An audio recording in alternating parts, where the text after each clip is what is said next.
Next series of slides here was provided by one of the professionals in the industry. He's started out on the building, and the customer thought they knew what color it was, but just to make sure, he went ahead and put his ladder up here, hand brushed this one board just to make sure that all the color was even, everything well worked into it. And while it was drying out, just to verify color, why he went ahead and set up the rest of his equipment. And as you can see, there's the board, color match is perfect.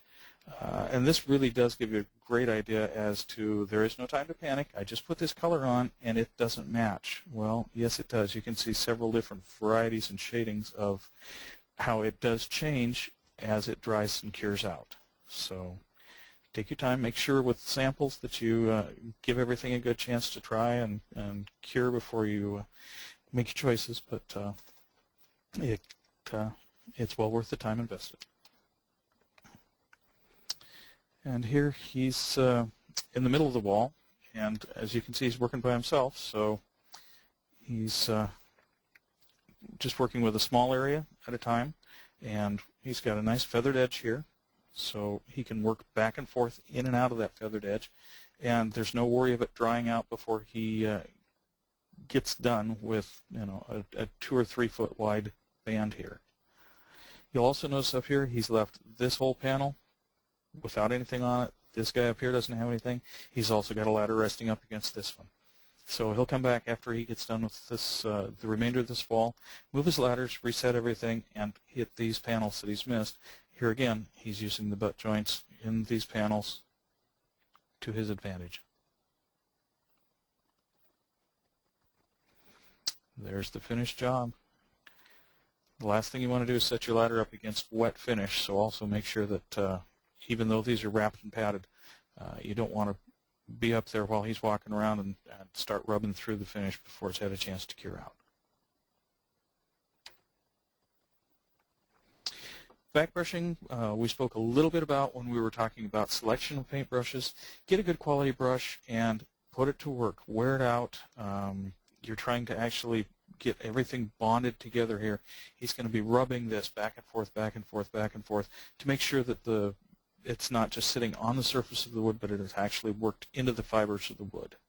The lignin will absorb some of this and give you good adhesion, and the color this way is going to work out perfectly and evenly. You'll notice too that he stopped himself right on butt joints again. Great breaks to stop and start from. You'll also notice this brush has not really been used as an application tool. For those of you who are going to just brush apply, just keep in mind that's plenty to dip in to your pail. You probably could even go less than that. You're just trying to work it in. You're not really trying to put a heavy coat of paint on like you would a regular standard home. Here he's got the airless out, and he's just going to do a small area as we saw him do before. He's just shooting a foot or less even here, and able to work this into the feathered edge. Here's a beautifully feathered edge down here, and this is going to be easy to work back in and have absolutely no lap marks whatsoever. But just make sure that you keep everything moving and don't let the wind or the hot day get things too dried out. You can always adjust your speed of application accordingly. There's the finished home. Beautiful job. Everything came out great.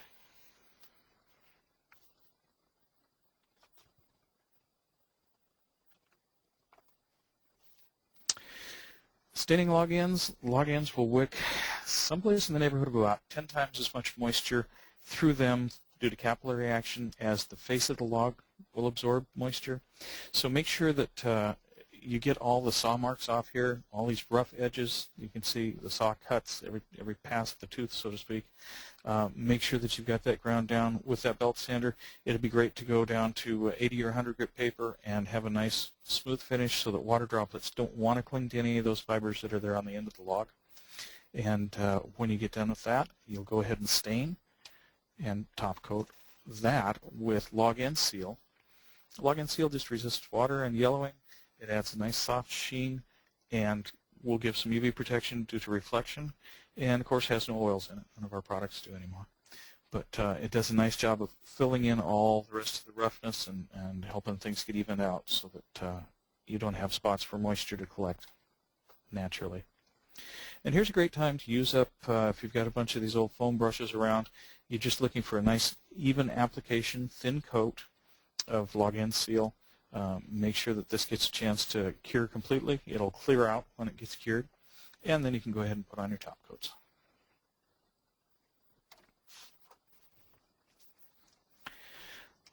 Lifeline Advanced Satin and Gloss as top coats do a great job of reflecting sunlight as much as anything to help protect the wood underneath them.